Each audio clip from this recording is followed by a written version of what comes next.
I'm going back to my hometown to give birth. You're in the way, so can you please move out? The thought of returning to my childhood home filled me with a mix of excitement and dread. On the one hand, I longed for the comfort and familiarity of the place where I grew up. But on the other, I couldn't help but feel a sense of trepidation at the idea of confronting my sister, who had always been a source of tension and conflict in my life. Staring vacantly around the room, I was stunned, and my sister let out a crude laugh. "Having an old maid like you around is just a hassle," she said. "I got rid of everything in the room to make it easier for you to leave, so you should be grateful." Everything was normal in my room when I left for work in the morning, but now it was completely bare. Not even the bed, table, rug, or curtains remained. Literally, nothing was there. The only thing in the room was my sister standing defiantly in the middle of it. "Your phone and wallet are in your bag, right? So you won't die of exposure, and you shouldn't be mooching off our parents anymore. It's about time you started living on your own, all right?" I didn't think about taking my things back or kicking my sister out. I just wanted to leave because I didn't want to see her face anymore. As I turned my back, I could hear my sister laughing uncontrollably. "You can't say anything even now? Aren't you too weak?" I ignored her obvious mockery and continued down the hallway. My father was on the phone in the living room, and my mother was probably preparing dinner. With my father's cheerful voice and my mother's humming in the background, I passed through the front door. Breathing in the night air, I readjusted my bag on my shoulder and headed towards the hotel-rich downtown area. On the way, it suddenly hit me. Come to think of it, who's going to pay for the house's mortgage from now on? Well, whatever. I'm Mani, a 27-year-old office worker. While working as an office worker, I also have a side job. I live a steady life as an office worker, but I do what I love in my side job. I dabble in video editing, web writing, and running a blog, among other things. At 27, one is often considered to be at the age to think about marriage in society, but I'm not very interested in love or marriage. It's partly because I enjoy my work, but also because my sister was treated like a princess at home, and I felt ostracized by my family. So, I don't really have the desire to build a happy family. I have always lived at home with my parents. I share household chores with my mother, though I mostly do them myself. My mom comes home from her part-time job, feeling really wiped out, and seeing her like that makes me think I, being younger, should take care of the household chores. Ever since I started working, I've been contributing double the amount to our household expenses compared to a friend of mine who lives alone in New York. I'm more of an indoor person who likes studying and didn't go out much, even during my student days. So I don't have many desires for material things. And aside from saving, I didn't have much use for the money I earned. Even after becoming a working adult, I didn't go out much, so I contributed more to the household expenses, thinking it would ease my parents' burden a bit. Plus, since last year, I've been putting in money for the mortgage as well at my parents' request. My parents seem to think that since I'm responsible and earn a decent living, it's no problem for me to contribute more towards the household expenses and mortgage. However, I feel like my parents aren't that interested in me. That's probably because their attention has always been on my sister, Maria, who's a year younger than me. Maria is outgoing and very active. She used to go out somewhere every weekend during her student days.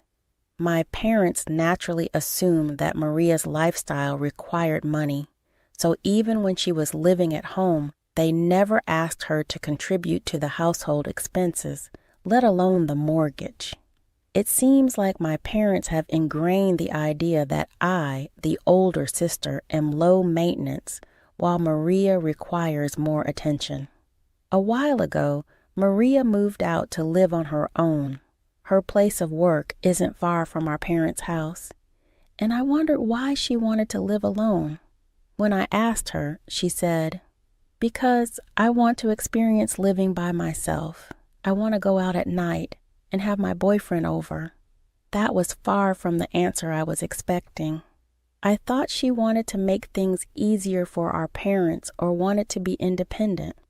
On the other hand, I had no intention of leaving home, thinking it natural to help each other out since we're a family living together, even if it means putting in a bit more for the household expenses.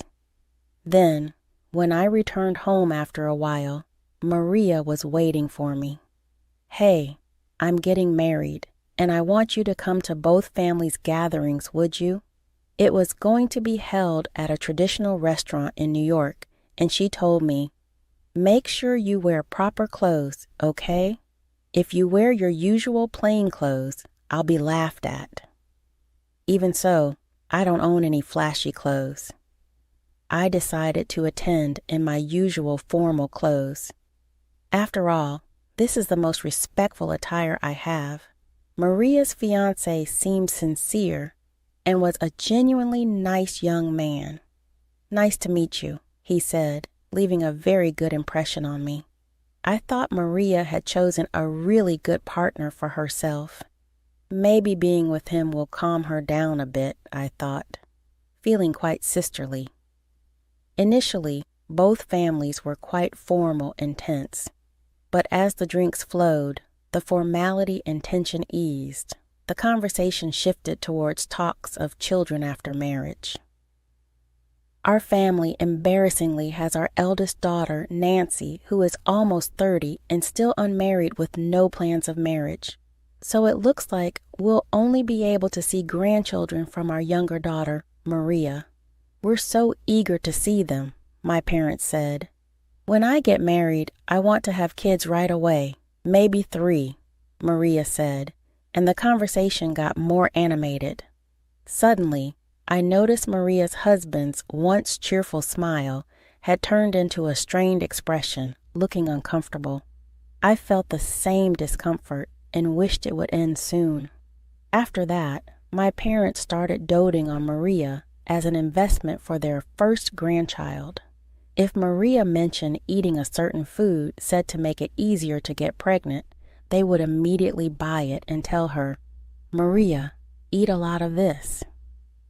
There was a day they went shopping together for dresses after hearing, "Tight clothes might be why you can't get pregnant," and if it was said visiting a certain place brings blessings of children, they would even go on a trip together.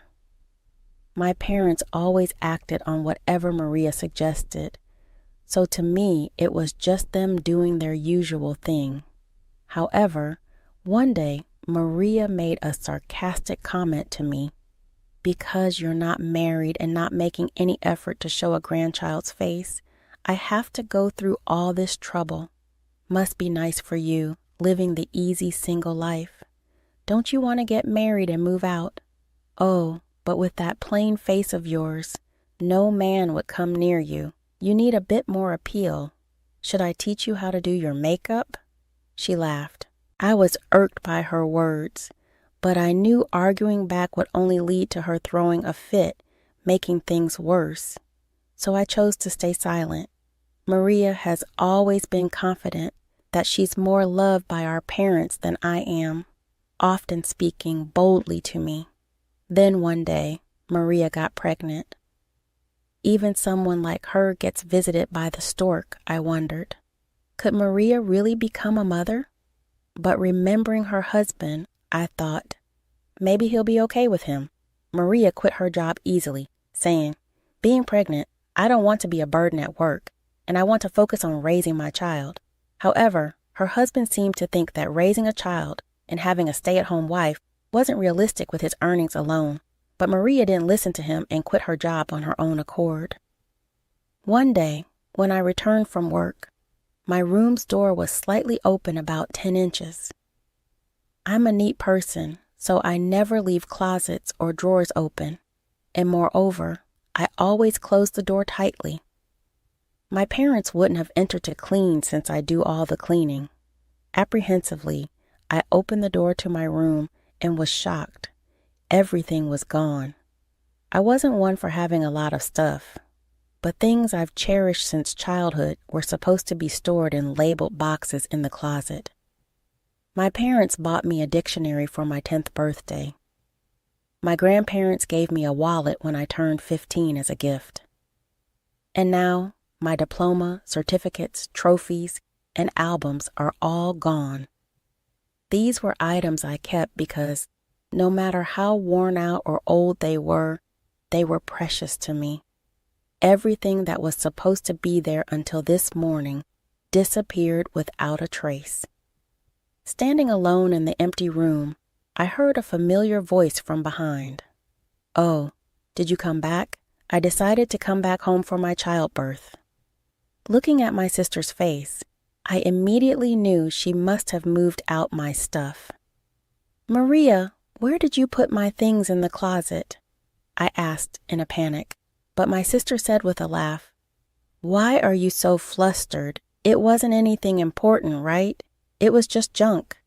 Hearing my precious belongings referred to as junk, anger surged within me. What's junk to you is important to me. Give them back now, and how dare you move all my stuff out while I'm not around? That's insane. It must have been the first time she saw me raise my voice like that, so she was surprised. With wide eyes, she spat out, "I've already thrown it away," she said. "I think this is the first time in my 27 years of life that I've been this angry and I couldn't stop." Enough is enough. It's outrageous to throw away someone's belongings without permission. Put everything back right now. But my sister, unapologetic, said, "It's already been picked up by the garbage truck. It's impossible to get it back now," looking at me as if I were ridiculous. Then she added, "What's the big deal anyway? Getting so mad over some junk? Are you crazy? Don't yell like that. It's bad for my baby," while blatantly rubbing her belly. And then she continued, "I've decided to keep living here even after the baby is born. It's going to be hard after childbirth, and Mom and Dad want to see their grandchild every day. And since Mike is going to be staying here too, just my room won't be enough, right? So I decided to use your room too. You understand, right? You're such a disgrace to our parents." I was completely flabbergasted by her utterly selfish actions. Coming home for childbirth is supposed to be a temporary return, but she's planning to live here with her husband and child. That's not just a temporary stay, that's moving in. And on top of that, she's unilaterally branding me as a disgrace, and my anger just boiled over. Do you even realize how disgraceful you are, staying at home without getting married? I'm going to show our parents their grandchild and live here so they can see my baby every day. Who do you think is really helping our parents? It was clear she was blaming me, but I couldn't just stand there and listen. If you want to live in this house as a family, then it's something the whole family should discuss, especially since you want to use my room. You should have said something beforehand if you had a set date to come back. But before I could finish, my sister cut me off by banging on my room door loudly. "Shut up. See, you're always making a fuss about everything. That's why I made it so you'd have to leave. It's so annoying." That's just her being defensive. She's the one at fault for planning to use someone's room and throwing out the belongings of the person currently living there. Yet she talks as if she's the victim. My sister kept banging on the door over and over. "Get lost. Disappear. Never come back." I was just dumbfounded. "Fine. I'll leave as you wish. I don't have any belongings to pack anyway, so no need for packing time." The anger that had built up so much had now vanished into sheer astonishment. I even felt like I never wanted to see her again. I turned around and headed straight for the entrance. My parents didn't seem to notice me leaving just after I had gotten home. My dad was on the phone, probably bragging to a relative about how his pregnant daughter was coming back to live with them permanently. My mom seemed to be in the kitchen, possibly making my sister's favorite dishes, humming a tune. I wasn't living with my family expecting anything in return. Even as children, I understood the difference in how my sister and I were treated because she had a charm about her and knew how to sweet-talk our parents. But even as an adult taking care of most things at home, this is how I'm treated. Despite allocating most of my salary to household expenses and the mortgage to make our lives easier, they welcome my sister, who hasn't contributed a dime, with open arms. The negative aspects of my parents I had tried to ignore, along with my sister's actions, morphed into disdain. Without saying goodbye or see you later, I opened the front door. No one, neither my parents nor my sister, called out to me before the door closed behind me. A week later, at the end of the month, was payday. Normally, it would be the day I transferred living expenses and mortgage payments into my dad's account. But I didn't make any deposits. I had no obligation to pay the mortgage for a house I no longer lived in. The mortgage was originally taken out by my dad, so it should have been planned with his income in mind, ensuring it could be paid back without strain. There shouldn't be any financial issues just because I stopped contributing. However, my mom called me in a panic a while later. "Nancy, it's terrible. We've received a delinquency notice for the mortgage. I checked, and there's no money in your father's account," she rattled on before I could even respond, clearly flustered. "Nancy, do you know why? You didn't withdraw it, did you?" Contrary to her panicked tone, I responded calmly. "All I did was stop making deposits. I didn't withdraw anything. If you're talking about a missed mortgage payment, then it means the automatic withdrawal didn't go through, right? Did you make sure there was enough balance on the withdrawal date?" "You didn't make a deposit? Why?" My mom muttered in utter confusion, which left me puzzled. "Well, because it was agreed that I'd contribute to the living expenses and the mortgage since I was living at home. If I moved out, I wouldn't keep paying, right? I'm not living there anymore." It seemed like she finally understood after I said that, as I could hear her catching her breath softly. "Right. Then you don't need to pay for living expenses. But could you still contribute to the mortgage? You should have enough to spare even living alone, right?" "Sorry, but that's impossible. My current rental alone costs $10,000. I'm stretched thin as it is, so I can't afford to pay for a mortgage on a house I'll never return to." $10,000? You're just an employee, right? How could you afford such a place? My mom's voice was filled with shock, and I sighed. "It's the same amount I used to give home every month. Remember asking me? Now it's clear you really weren't interested in me. In that case, I can't discuss money matters with you anymore. Right now, it seems like you only see me as a wallet." I could hear my mom whimpering on the other end of the line. Her repeated no was more feeble than I'd ever heard. I didn't feel sorry for her. It's been a month since I quietly left home. Yet there's no concern for my well-being, only money. It's painfully clear they're interested only in my money, not me. That's why I never mentioned that, besides my main job, I also do a wide range of side jobs online, making my total income far surpass my father's monthly salary. I had been contributing $10,000 a month, partly as savings to the mortgage that still has 15 years left. But my mom thought that was my father's income. Given his age and years of service, it's perhaps understandable she thought so. But didn't she ever notice the exact amount being deposited every month? Even a glance at my dad's pay slip would show otherwise.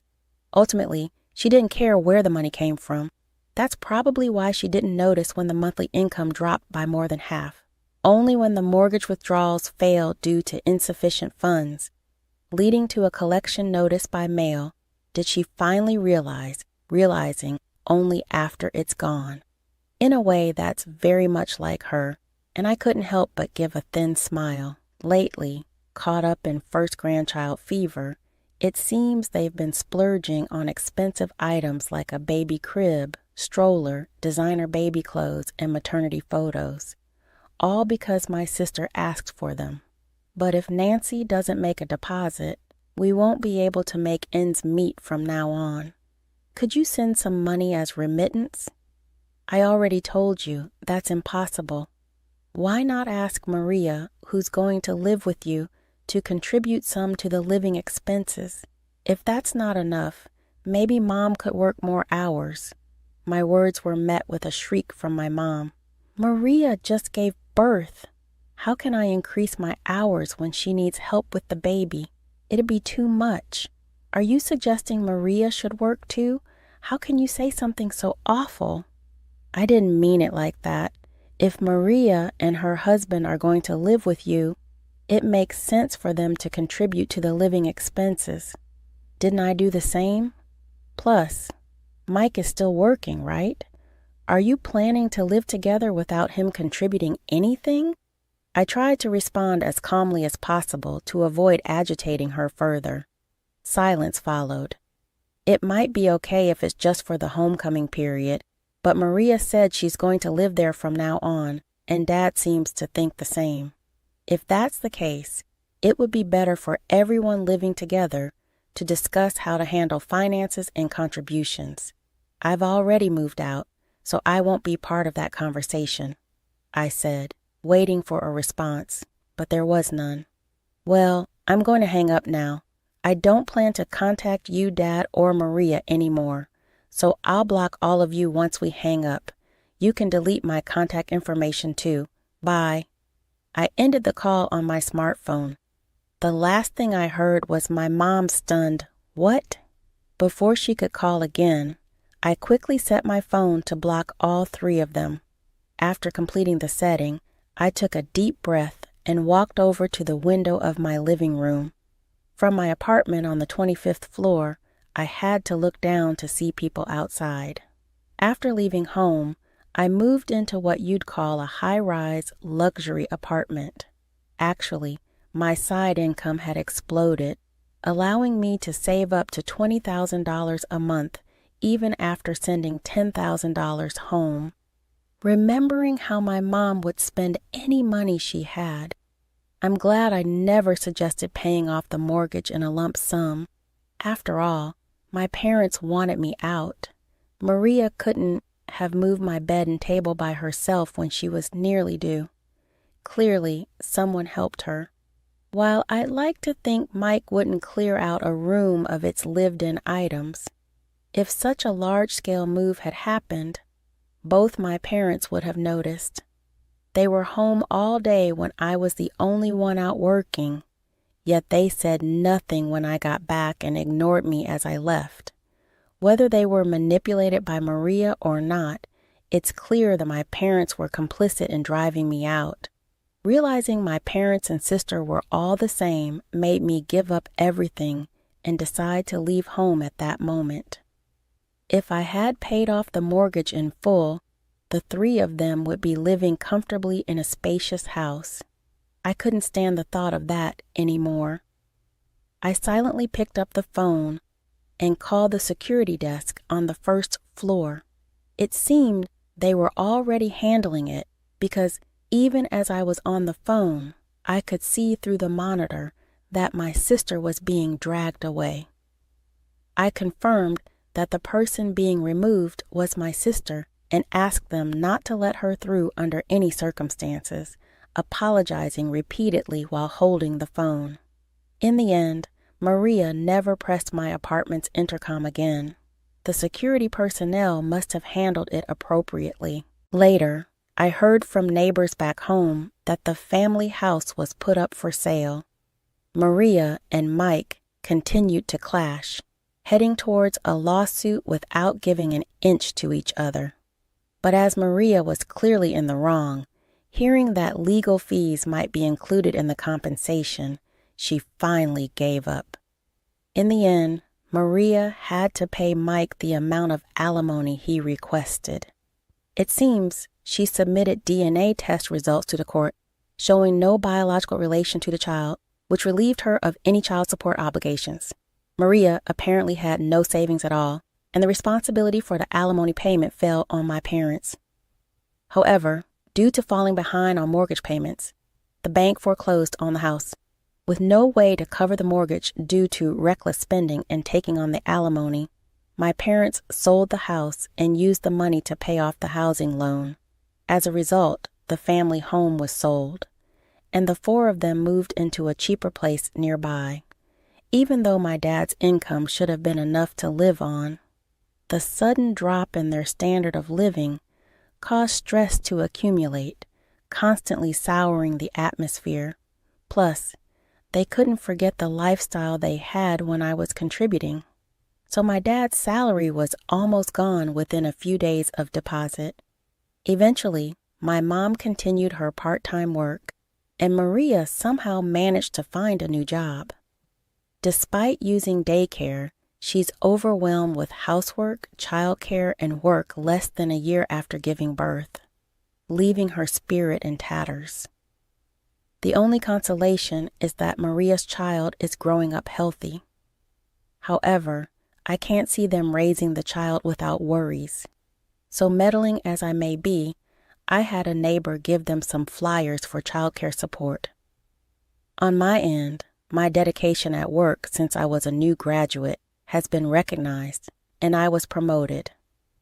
I'm now leading a group on a new project. My side businesses are also doing well with a gradual increase in income. One of my side gigs as a web writer took off when a series of articles I wrote was published as a book. The content, covering topics not widely available online, became popular and even made it to the bestseller list. This success positively impacted my other side jobs, creating a virtuous cycle, challenging new things, feeling just the right amount of tiredness, and returning to my comfortable home every day. I am truly happy.